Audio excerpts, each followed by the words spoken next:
Welcome back. Fresh Fox News polls show a tighter race overall as Donald Trump is gaining ground, especially when it comes to the economy. Look at this. Among likely voters, 52% trust him to do a better job compared to 44% for Hillary Clinton on the economy. This is the largest lead yet for Donald Trump. I want to bring in Zane Tankel right now, an Applebee's franchise owner, and Donna McNemar, owner of the Coco Beans candy shop. Good to see you both. Thank you so much for joining us.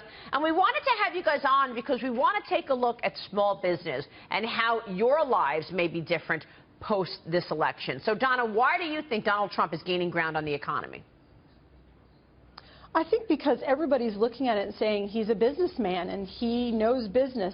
You know, he's made a lot of money doing business, and in my personal opinion is that he's going to bring jobs to the United States and grow our businesses. All right, so you think he can move the needle then on growth for your business? Absolutely. Yeah. I believe he can. I hope he can. Cocoa Beans, and what about you, Zane? How do you see it? Well, I hope he can. Just as Donna said, I have issues with whether it can or can't be done. Why? Why? Because this country is a country in transition. And to say we're bringing back jobs just to make that comment without any platform for it to stand upon other than tax cuts, I don't believe is achievable. I don't believe is... We've got to worry about the country's transition from here to there. And just by saying we are going to bring people back to work, just by making promises without any hows, to me... What do you think it would take to bring business back? What will it take?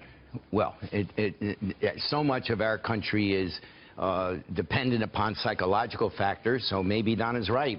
Feeling good about Donald Trump, feeling good about, you know, a new leadership, that might just start to get the thing moving. It might be the primer to make it happen. But it takes jobs.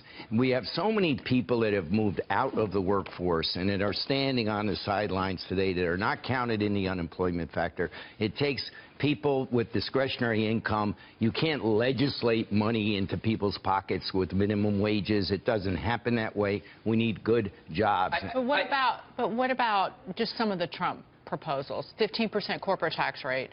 If you can reverse some of the impact of Obamacare, where the law was written to encourage small employers to have part-time people because of the 50 worker threshold. Just some of those things. Just making it easier to start a business in this country. It wouldn't necessarily bring back, say, furniture or textile jobs that have gone overseas, but it would give people at least a leg up to start a company, wouldn't it? Well, let me address the first part, the Obamacare. You said three different things, if I heard you correctly. Yeah, the corporate taxes, Obamacare, exactly. And then rolling back less exactly. regulation. Obamacare is a car crash. I've been saying it on this network long before it was signed. We know that now. Yeah. Right, and it clearly is. It's flawed. It's another great liberal progressive idea with good intentions and extremely bad results, and only heading to total destruction, because the problem with it, it opens once a year for people to re-enlist. Take my company. First year we had 10 people. Fine was only $90. I have 3,000 people. Second year, 180 signed up. This year, almost 600 have signed up. The fines now are $600.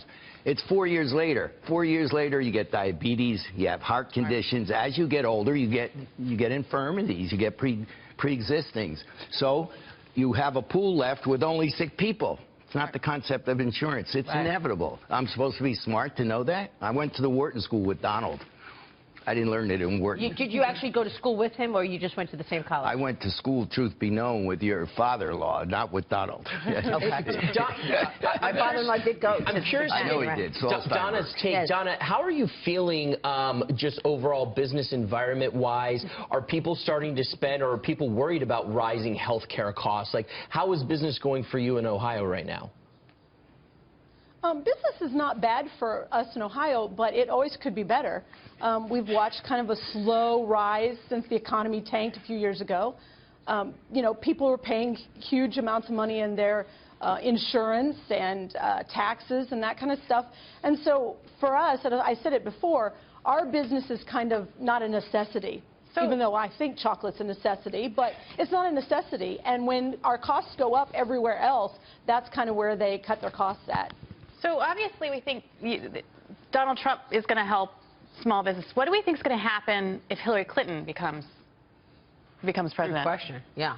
How does that impact your life? Well, Go ahead, Donna. she's going to raise taxes.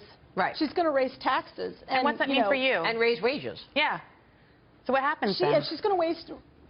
Well, I'm going to work more because I can't keep all the employees that we have and pay them $15 an hour or whatever. So I'm going to have to work more. My employees are going to have to work harder. And I think that what will happen is as they raise taxes on, as she says, the wealthy, that will trickle down to me because, say, the people that I buy my chocolate from, their taxes go up. Right. Guess And what? we're just looking at all the brackets. Taxes. Trump has 3 brackets. She's got 8 brackets. Zane, what about you? How does Hillary Clinton impact your life? Somebody said that's a good question. No, it's not. It's obvious. It's a bad question. She's bad. Bad, and bad. That's the answer.